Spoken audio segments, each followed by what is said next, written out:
Hi, everyone. This is Megan again with the Naked Without Shame podcast. You may notice that Morgan isn't here with us today, and instead I have two lovely ladies, Alex Ross and Caroline Anderson, with the Culture Project, who will be joining me in a discussion on theology of the body today. Stay tuned after this. Open your hearts, open up your hearts to Christ. Do not be afraid.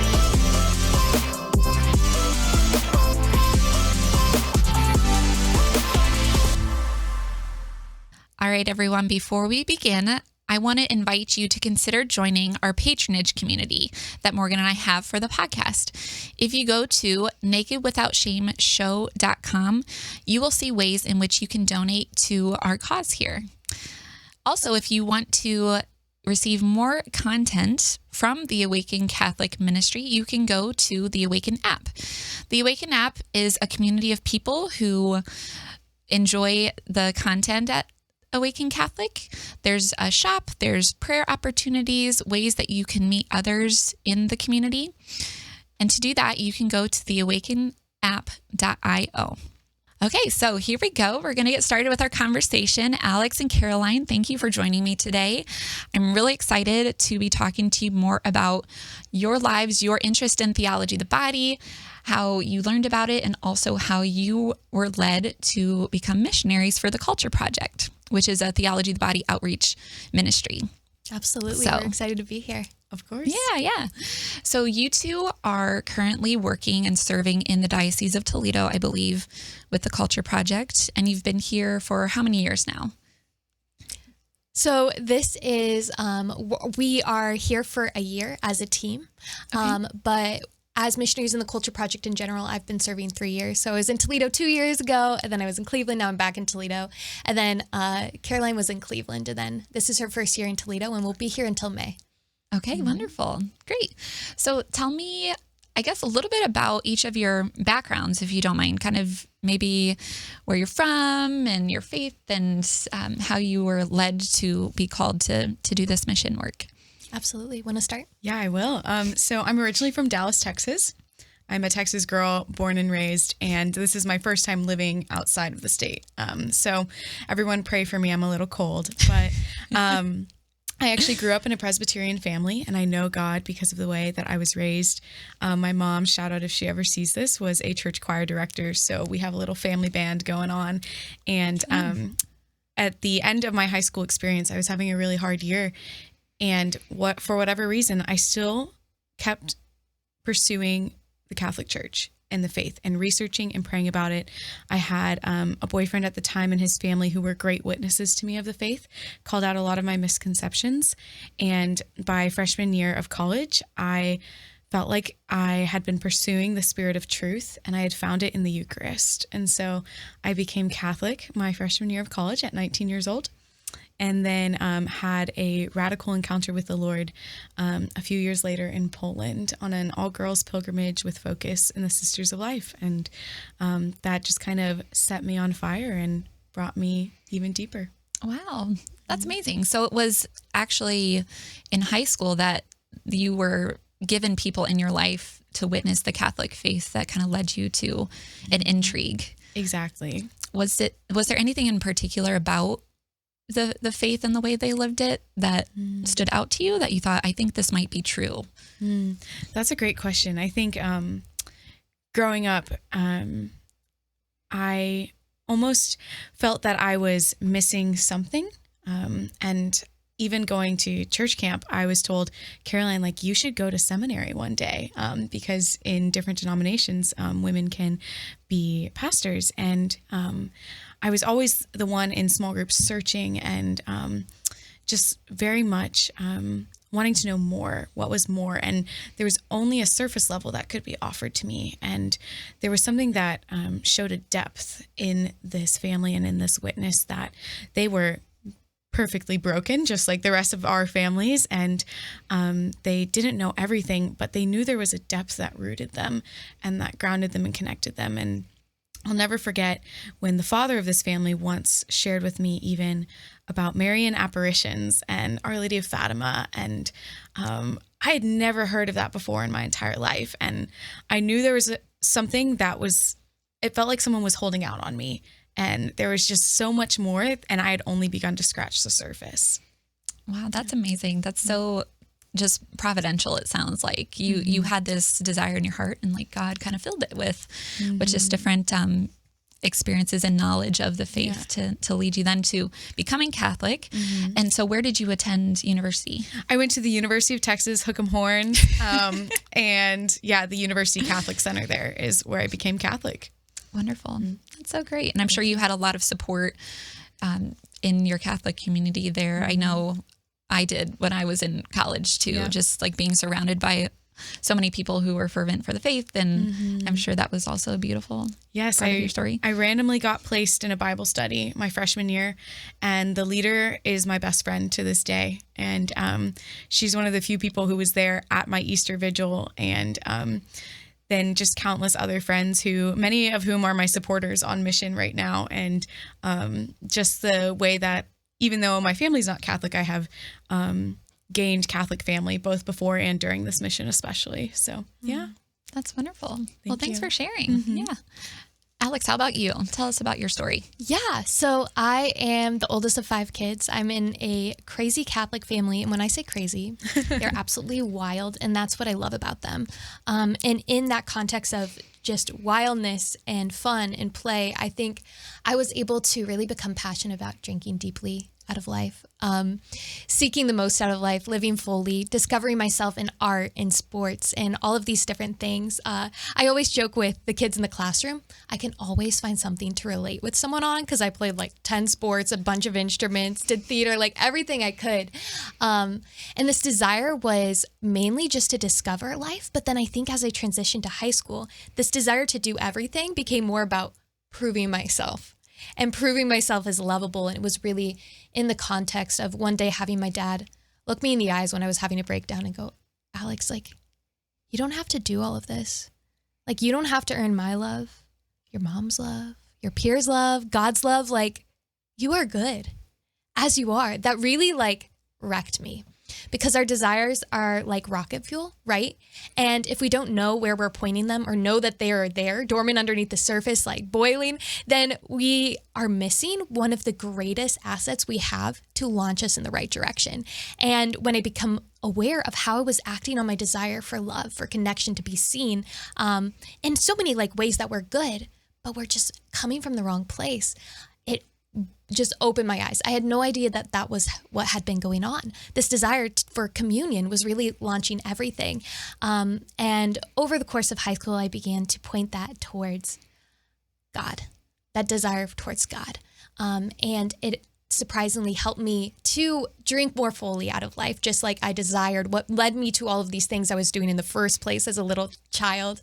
And so really in high school, I was blessed my senior year to be introduced to the theology of the body in a theology class. And what I learned then in high school was the church wants me to be happy. The church isn't afraid to talk about sexuality. And the church has information about how I can integrate my sexuality into God's plan for love, which is my happiness, because his will is my happiness. And that was all I really took away. Because it was a gushing hose of information and I had 7 other classes, right? But just knowing that was so important for my formation going into college, because that's when I got smacked with a culture that didn't live like people's dignity was inherent, that didn't live like people were gifts to be encountered or that ourselves were gifts to be given, but as objects to be taken or used or proved, that our enoughness, our value was something to be striven for rather than something just innate in us because we were made in the image of God and of a good God, a loving God, a beautiful God, and a God who's a Trinity. So he's communion and he desires that for us, right? And so I quickly found myself in an unhealthy relationship. Didn't start off that way like a lot do. But one day my roommate looked at me and she said, Alex, in this relationship you're in, are you happy?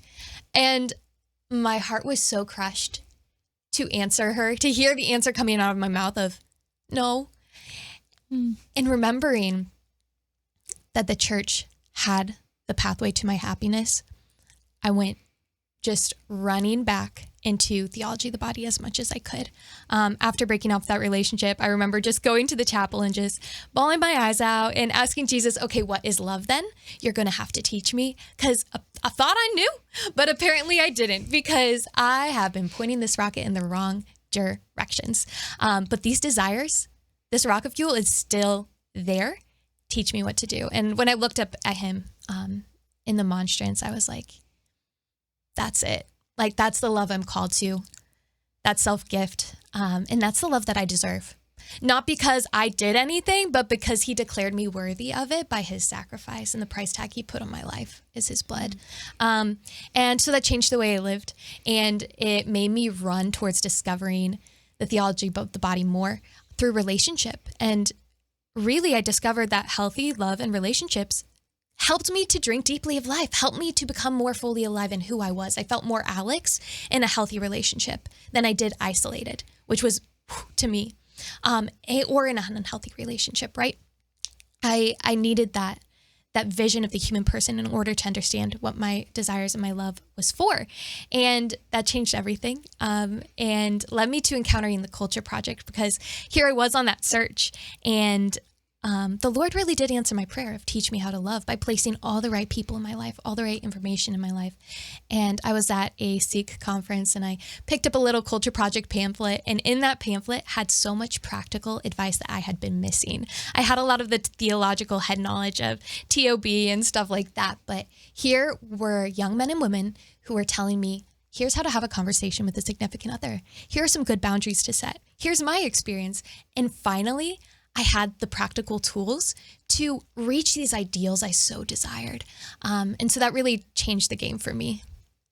Wow, thanks for sharing that. Yeah. That's very interesting. I loved just hearing about what seemed like a cycle of being a child and being very interested in the world, and like almost like God communicated through your experience of like loving life and just being very interested in things to reveal himself. Like he's already giving you gifts. He's already giving you the fulfillment of your desires in just like loving life. And then having you kind of return to that later, but with, as you're saying, these tools, like the knowledge of theology of the body, but then the practical tools, as you're saying, of relationship to live out your ideals and just kind of deepen the gifts that God wanted to give you and the desires to be fulfilled in you. That's so good. spot on. I think like this world, the more we have this TOB lens, right? Which honestly, I think is the lens we're given as a child. We're just like coming back to that place, kind of like we're coming back to the garden, to that piece of the interior gaze, that pure gaze. When we have that gaze, when we have that lens, everything's draped in givenness. Others, ourselves, the world around us, beauty, it's just draped in the reality that this is a gift given straight out of the hands of God.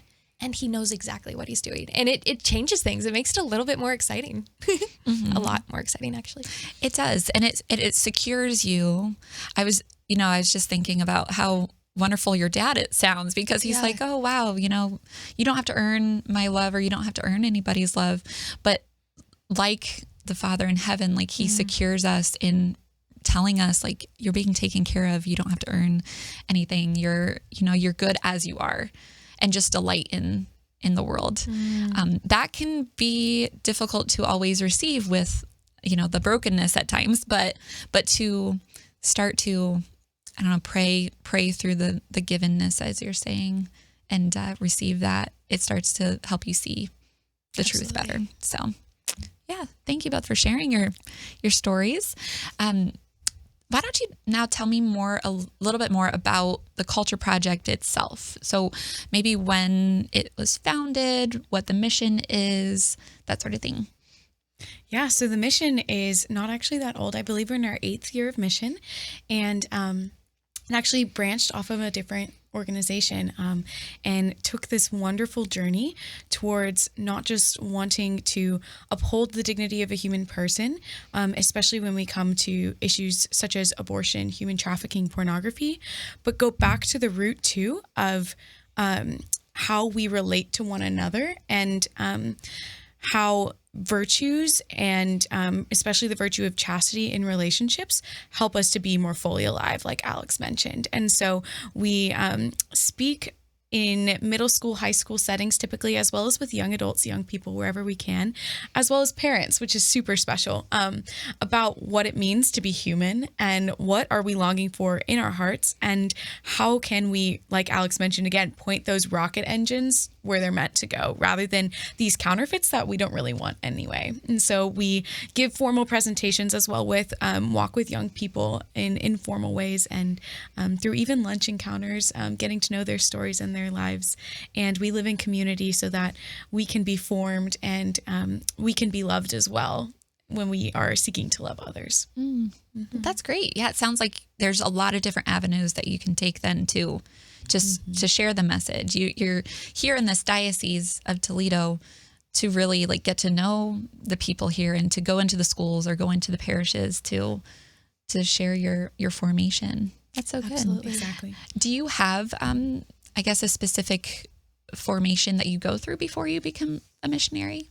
We do, yeah. So we have 2 main trainings. We have one in June where all the returning missionaries and all the new missionaries come together for spiritual formation to be formed really in the Benedictine charism.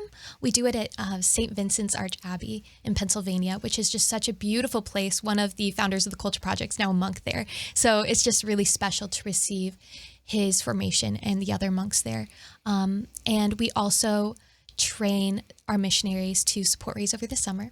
And then we have a month and a half in the fall, just of entering in as a community to our pillars of prayer, of work, of all these different things to really take a look at different areas. And we have a ton of experts come in,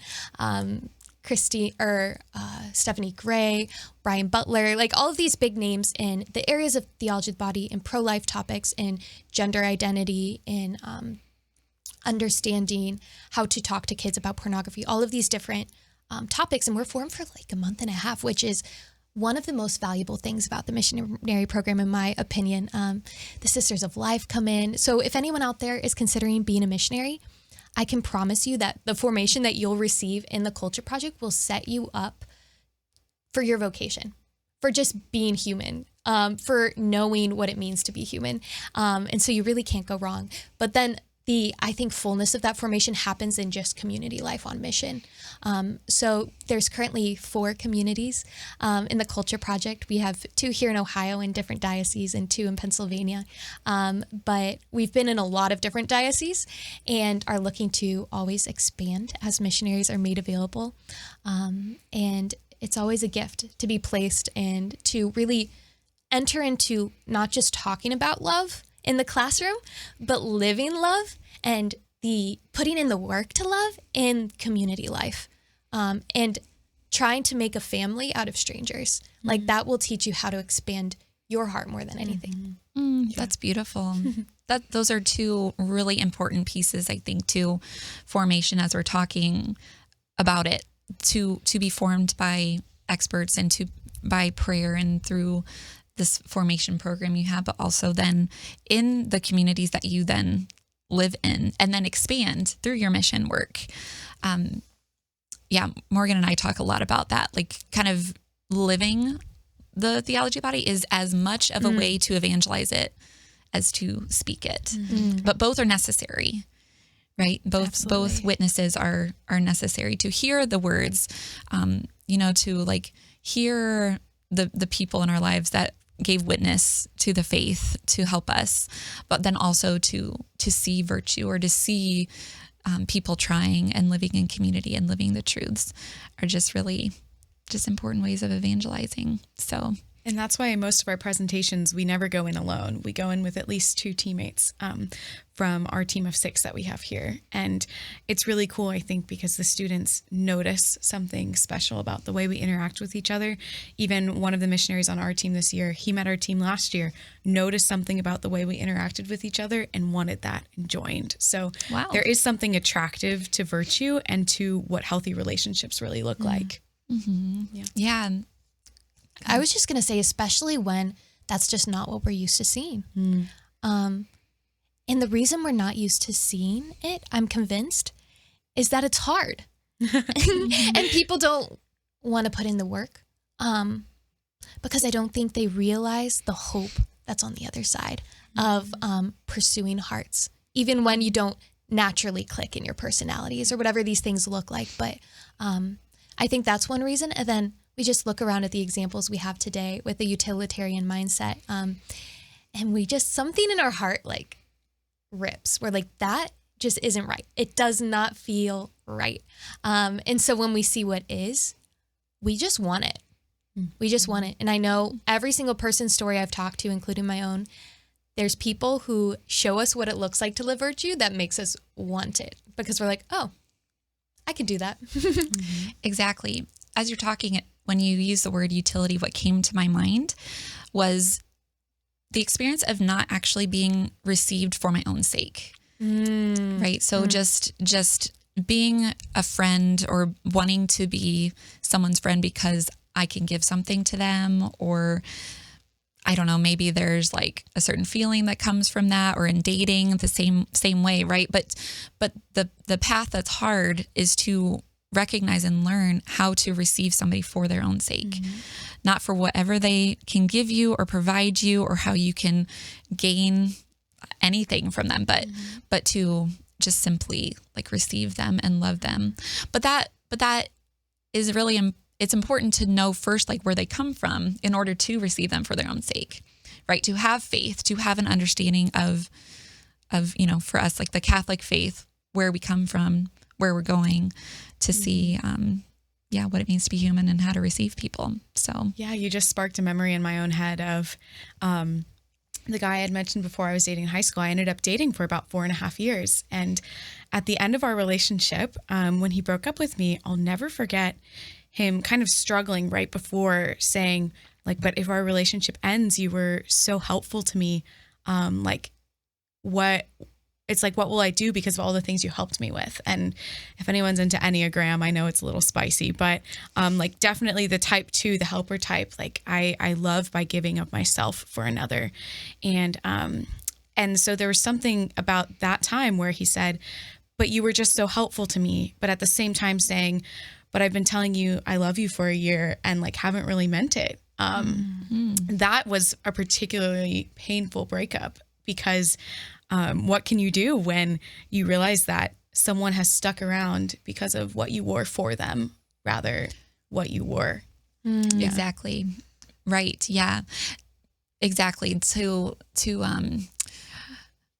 You can probably kind of like it when you get deeper and deeper into a relationship, have those lines blurred, right? Like that confusion of, you know, I think I love this person, but then not recognizing the way I might be like benefiting too much, or like the priorities maybe are a little bit off for sure. Yeah.